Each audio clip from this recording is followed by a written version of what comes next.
Magandang umaga po sa inyong lahat at narito na yung update natin dito sa ating bagyo na si Bagyong Berbena. Ito po ang ikatlong bagyo ngayong buwan ng Nobyembre at ikadalawamput-dalawang bagyo naman ngayong taong 2025. Makikita po natin kaninang alas 2 ng madaling araw naging ganap na bagyo na nga yung minomonitor po natin na low pressure area sa may silangang bahagi ng Mindanao at tinawag natin itong Bagyong Berbena. At ang latest location po nitong bagyong si Berbena ay nasa 330 kilometers silangan ng Surigao City sa Surigao del Sur. That's as of 4 a.m. At may lakas itong hangin, nasa 45 kilometers per hour, malapit sa gitna at pagbugso naman na nasa 55 kilometers per hour. Medyo mabilis po itong kumikilos, no, pakanluran, sa bilis naman na 30 kilometers per hour. Dahil nga medyo mabilis itong kumikilos, inaasahan natin ngayong araw ay maaari na itong lumapit na dito sa may bahagi nga ng northeastern Mindanao. Samantala, umiiral pa rin ang northeast monsoon o hanging amihan particular na sa may bahagi ng northern Luzon habang itong shear line o ito yung banggaan ng malamig na hanging northeast monsoon at mainit na hangin mula dito sa Karagatang Pasipiko, magdadala naman ng mga pag-ulan sa malaking bahagi ng Cagayan Valley Region, Cordillera, maging dito sa may area ng Central Luzon at gayon din kasama na yung Metro Manila, Calabarzon at bahagi ng Bicol Region. Makikita po natin malaking bahagi ng ating bansa ngayong araw ay makararanas ng maulap na kalangitan na may mga kalat-kalat na mga pag-ulan, pagkilat, pagkulog habang may mga pagbugso ng hangin, dulot ng bagyong Berbena sa may bahagi naman ng Kabisayaan at ilang bahagi ng Mindanao. Sa may Ilocos Region po ay generally fair weather naman, no? Mga isolated light rays o pulo-pulong mahinang pag-ulan ang mararanasan sa araw na ito ay ito po ay dulot naman ng hanging amihan. At narito yung latest track ng bagyong si Berbena. Makikita po natin ngayong araw nga, posibleng lumapit sa may bahagi ng Dinagat Island, Surigao del Sur, Surigao del Norte area, itong bagyong si Tropical Depression na Berbena.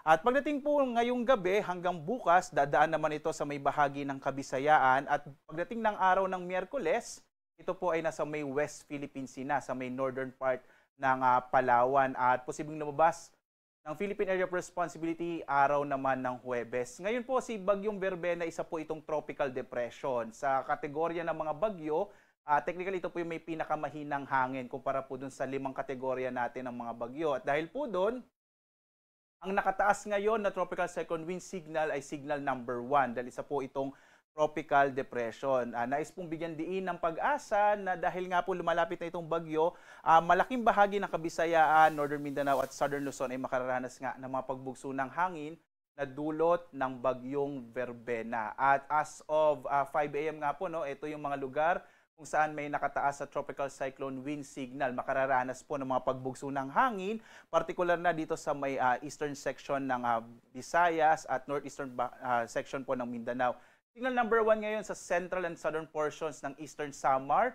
Gayon din sa central and southern portion ng Samar, kasama rin itong area ng Biliran.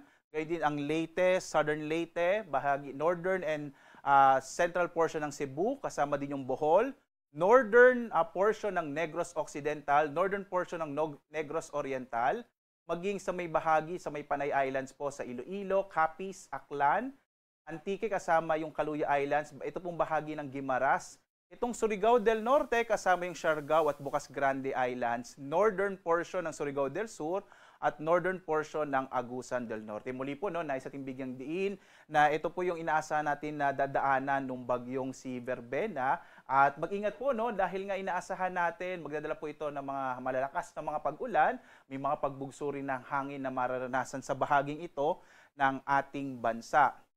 Samantala, narito naman po yung inaasahan natin na mga pag-ulan na dala ng bagyong Berbena at shear line. Pero bago po yon, ito naman yung mga areas na makakaranas po, no, dahil sa bagyong si Berbena. Ito po yung mga lugar na meron pong malalakas na pagbugso pa rin ng hangin. Ngayong araw po sa Luzon, Visayas, Caraga at Davao Region, habang bukas dahil po sa bagyong Berbena, may mga pagbugso pa rin ng hangin sa may area ng Luzon, Visayas, ilang bahagi ng Mindanao.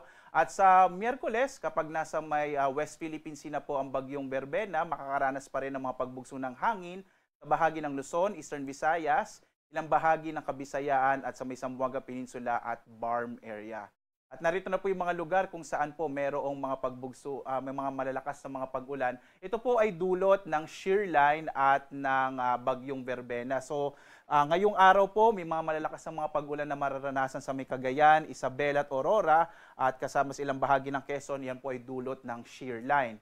Dulot naman ng bagyong Verbena at mga kaulapan na dala nito, magiging maulan naman sa Bicol Region, Eastern Visayas, Central Visayas, Negros Island Region, ilang bahagi po ng Panay Islands, at dito sa may Caraga at Northern Mindanao. So ito pong lugar na ito ng ating bansa. Mag-ingat po sa mga posibilidad ng mga flash floods and landslides dulot nga ng mga malalakas sa mga pag-ulan na dala ng shear line sa may bahagi ng Luzon at sa bagyong Verbena para sa Visayas at Mindanao.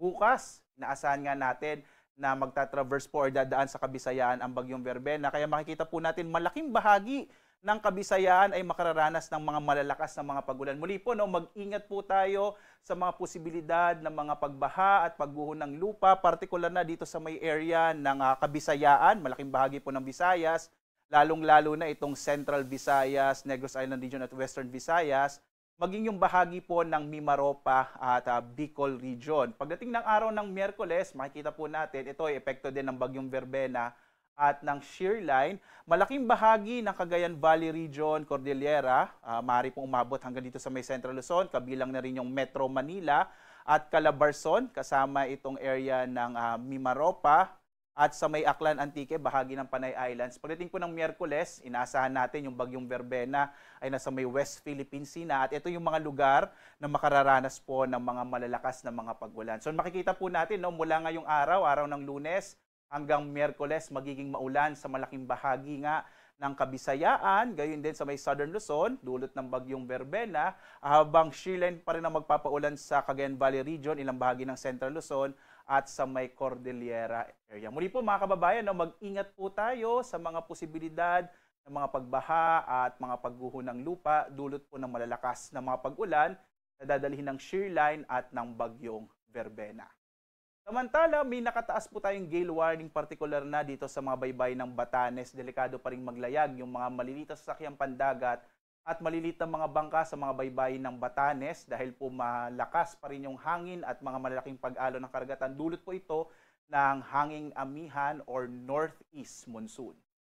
At dahil nga meron na po tayong binabantayang bagyo ngayon, patuloy niyo pong sundan ng Pag-asa. Mamayang 8 a.m. magkakaroon po tayo ng panibagong update sa bagyong Verbena na muli po lalapit na po ito sa kalupaan ng Northeastern Mindanao ngayong tanghali hanggang hapon. Kaya po sundan tayo iba't ibang mga social media platforms sa X, sa YouTube, at gayon din sa Facebook at sa dalawang websites po ng Pag-asa, yung pag-asa.doc.gov.ph at panahon.gov.ph para po real-time nyo makita yung mga latest update natin sa mga binabantayan natin iba't ibang weather systems na nakakaapekto sa ating bansa. At live na nagbibigay update mula dito sa Pag-asa Weather Forecasting Center. Ako naman si Obet Badrina. Maghanda po tayo lagi para sa ligtas na Pilipinas. Maligayang araw po ng Lunes sa inyong lahat.